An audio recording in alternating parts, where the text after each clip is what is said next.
Take command trivia time. It's the first time we've ever done this, but Logan, Commanders have an entirely new or almost entirely new coaching staff, and so I thought it'd be fun for you and the audience to get to know the coaches and me. I just someone had to run the game, so I got to know them by doing the research here.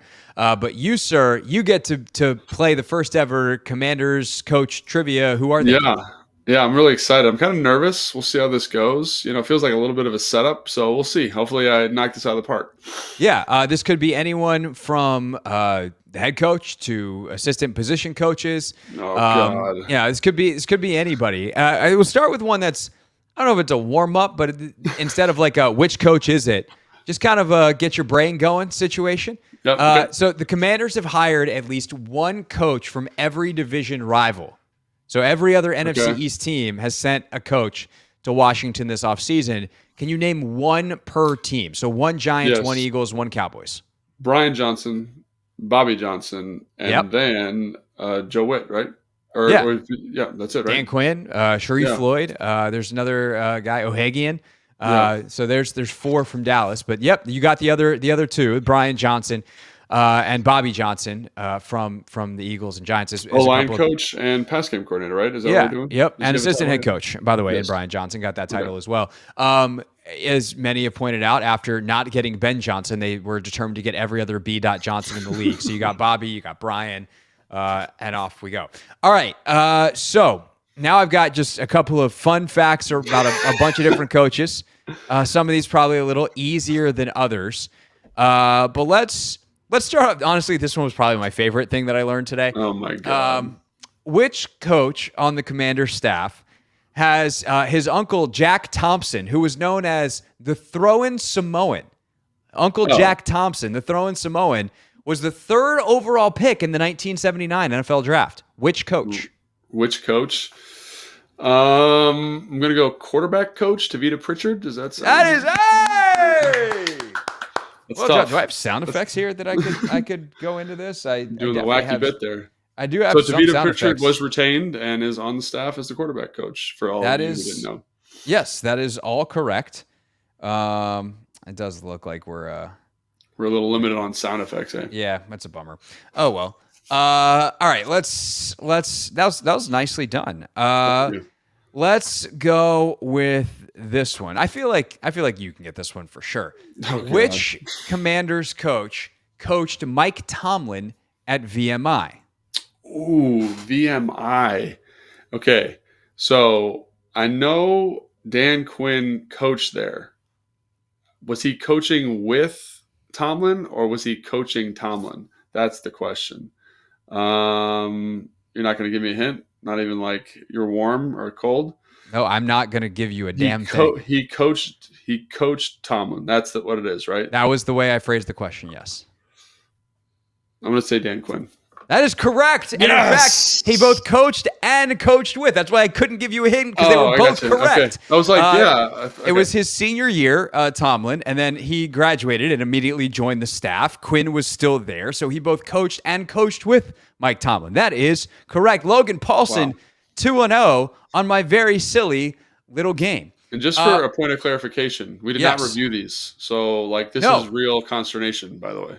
No, this is true. All right. Which Washington Commanders coach played for Cologne in NFL Europe in 2006? Played for Cologne. Which is a city in Germany. So do we have a position or no? No, I feel like that might give it away. Give it away? All right, let's see. In 2006? 2006. The year might be helpful. I'm trying to think if I know anybody. So obviously Bobby Johnson, Ingram is a former player, right? Receiver. Yep. Darrell Tapp is a former player. Obviously Ryan Kerrigan, but not to that level. No, Ryan did not have to go to NFL Europe, nor was he old enough in 2006. Old enough? I mean, he was getting recruited by Purdue then. Oh, this is tough, guys. This is tough. I'm going to say, was it Cliff Kingsbury? He's 3-0. Was it? Nice. It was Cliff. Nicely done.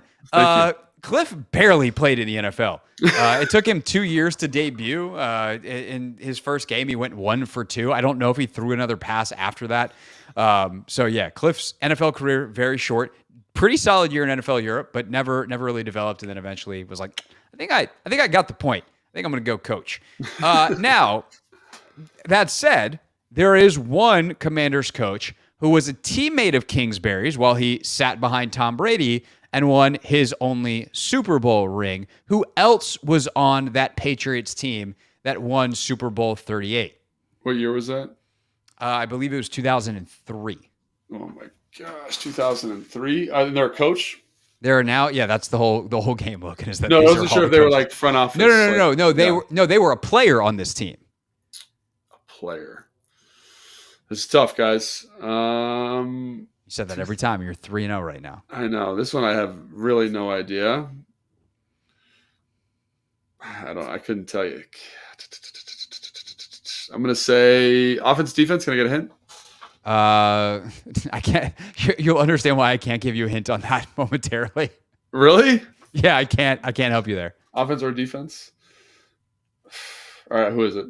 It's because it's the special teams coach, Larry. Oh, God. I knew that, too. Jeez. 3-time Super Bowl champ, was on all 3 of those first 3 Patriots dynasty tems. So, yeah, no, I'm sorry. I cannot give you a hint on offense or defense because he is the special teams coach. Because I knew that. I knew that one.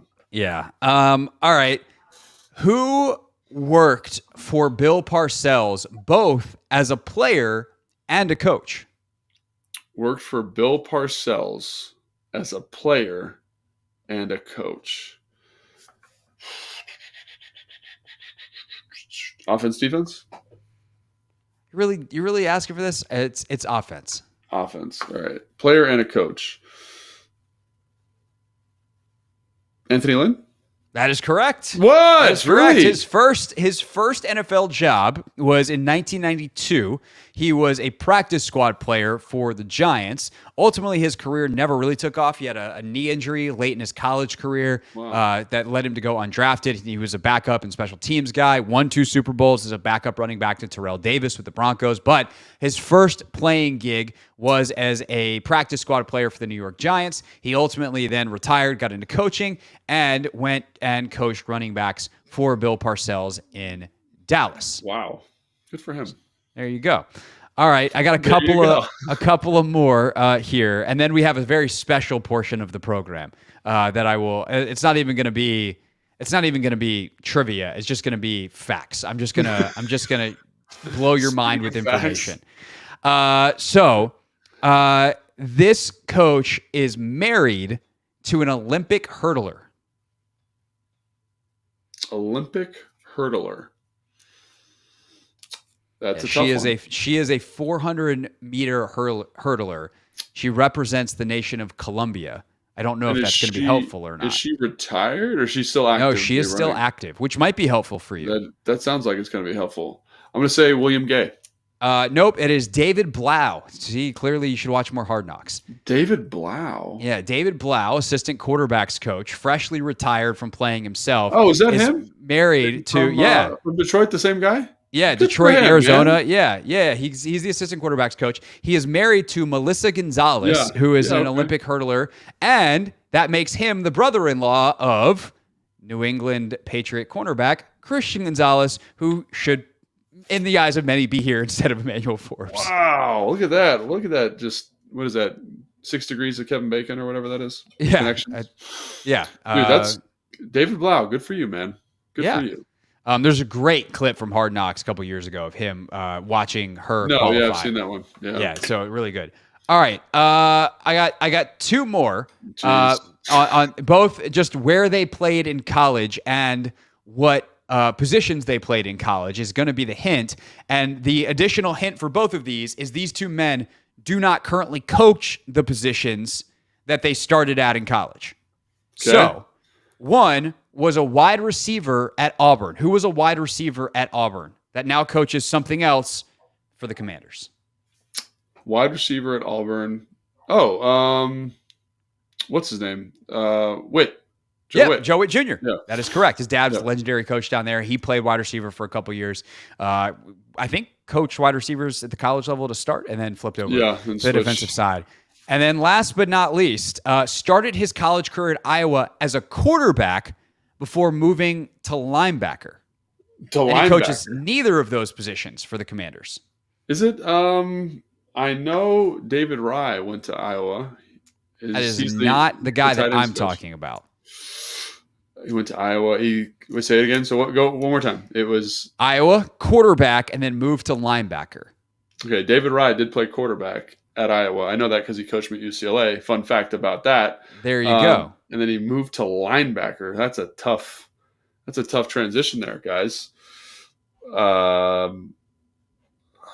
I don't know. It's, we're looking for defensive backs coach Tommy Donatel, who did eventually then from linebacker become a member of the secondary, but started at quarterback, flipped to linebacker. Of course, his dad, Ed, was an NFL defensive coach most recently with the Vikings. That particular stint, the Vikings one, did not go well for Ed Donatel, but Tommy Donatel is your defensive backs coach. Okay, so that is all research, by the way, that I did on my own. But anybody who is on psycho. this is what happens when I have time off. Anybody that is on Commander's Twitter knows there is someone who is way better at this than me. My guy, Teresh Manuel, you've definitely been sent tweets of him before, TM Manuel on Twitter. Okay. Teresh is a producer for Tegna, the parent company of WUSA 9, and he has just either the greatest research ability I've ever seen, an encyclopedic knowledge of every human that's ever met every other human on planet Earth, or both. His ability to spit out connections is unbelievable. So we have now reached what I'm going to call the Teresh portion of the program. All of the research preceding this is stuff I looked up on my own. All of the rest was me going to Teresh's Twitter page and being like, all right, let's see what he's got.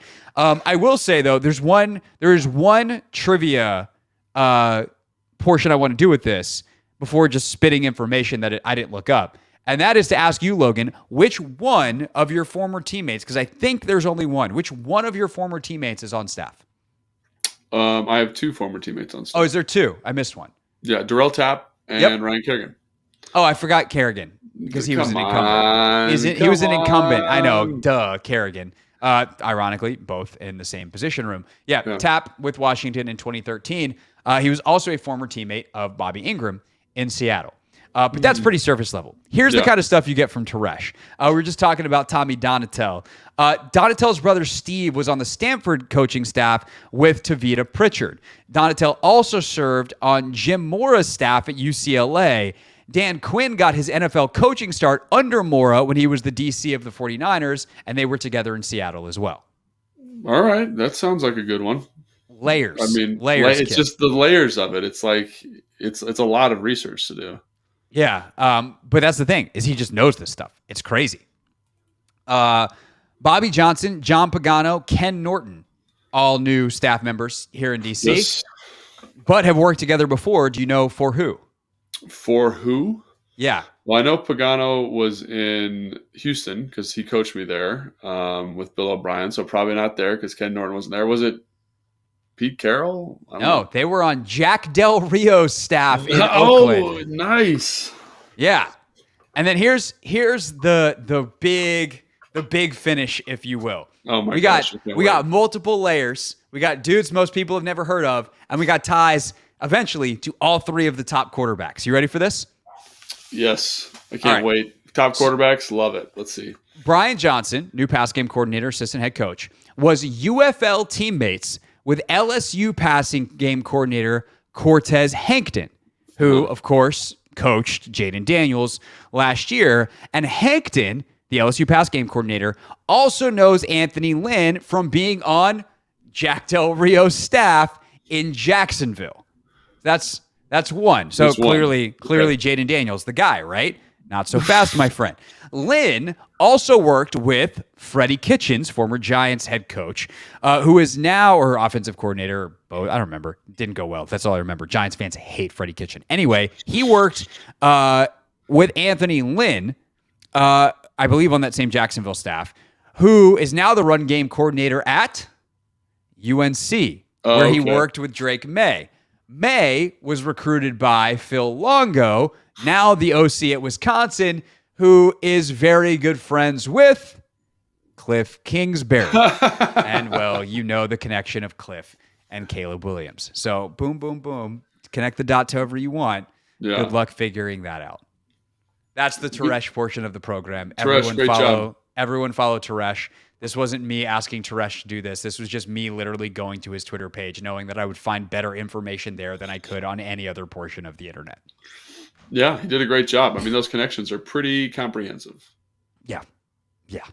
He's unbelievably good at this. And the best thing is he'll then find clips. He'll be like, and by the way, check out this chat this guy did at a coaching seminar in 2003 that somehow is on YouTube and I have the link to. And I'm just like, how do I hire you? Yeah. Teresh, you want to come work for Take Command? You want to come work for the Hoffman Show? I don't know if we can afford you, but we'll try. We offer the benefit of being Logan and I's friend. All right. Later in the week, I have no idea what we're doing. Do you have any idea what you want to do later this week? I have no idea. What's happening later? We can start doing draft stuff, maybe? Yeah, we definitely can do draft stuff. We can do kind of a final pre-combine get-together of guys that I think are going to have important weeks in Indy. Next week, we're in Indy, so good chance we sit down with some of our friends to do some interviews while we're there. No idea on the schedule either. We might also bank some content to have over the next couple of weeks that we are able to record in person. Logan and I will not only be there together, but obviously, guys like Trevor Sikkema. We'll see if we can get together with Matt Miller. Matt's either going to be on this show or on the Hoffman Show. It's going to just depend on when Logan's flight gets into Indy. Right. So that'll be fun. But yeah, it's a great week. There's so many great people floating around. We'll see what we can do in terms of interviews next week. But that's going to be really fun. And then we're headlong into actual free agency the week after that. Yeah. It's getting real close, and then draft season is upon us. So if you're not subscribed already and you've made it this far, you did well on the trivia or not. We still invite you to subscribe anyway. Just wherever you're listening right now, the free Odyssey app, Apple Podcasts, Spotify, or, of course, if you're watching on YouTube, make sure you are subscribed. We'll see you later in the week. And until then, have a good one, and I won't see you on the radio. Thanks for watching this clip of Take Command. First, why don't you like it? It lets other people know that it was good, and then they should watch it too. And, Logan, we have a new exclusive home for full episodes. We do. 1067 The Fans YouTube page. Go check it out, and please subscribe. Yeah, do what Logan said. Do it. Very, very smart.